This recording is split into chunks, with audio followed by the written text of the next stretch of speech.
Prerequisite of this problem is problem number 1.55, which we have discussed. So you can just go through the playlist and see that problem.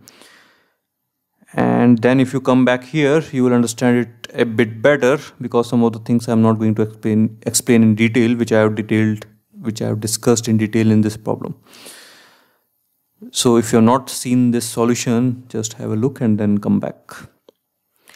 So solid body rotates with constant angular velocity omega naught about horizontal axis AB. At the moment t is equal to 0, AB starts turning around the vertical with the constant angular acceleration beta naught.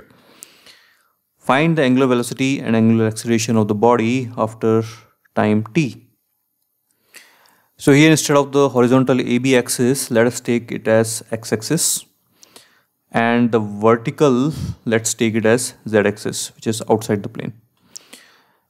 So this body is turning, it's spinning around its own axis, and at t is equal to 0, it starts to rotate also, or you can say it starts to orbit.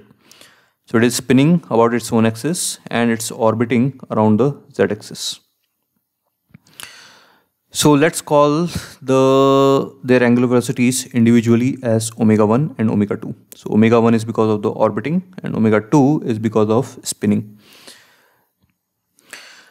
So now we can write this omega 1 and omega 2 in its vector forms for orbiting and spinning. So omega vector for total omega of the body we can write as omega orbit plus omega spin.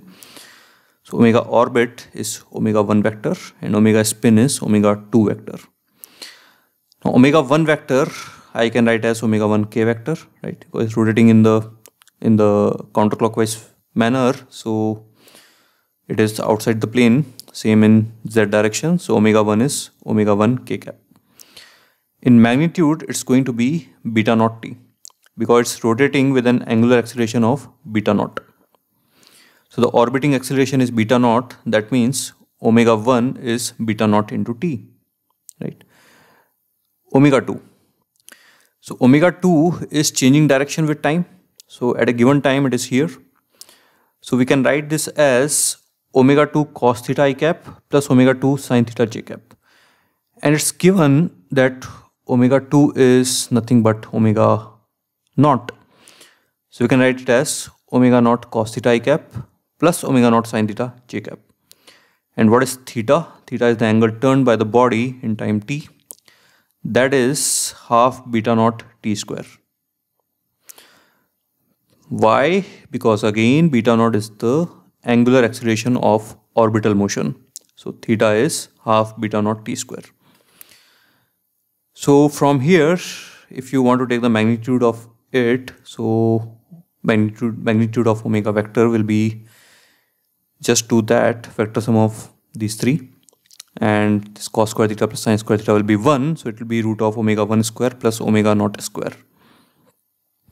And omega 1 is beta naught t. So this will be this. Now angular acceleration. So that will be d omega by dt. So if you differentiate this with respect to time, you are going to get this.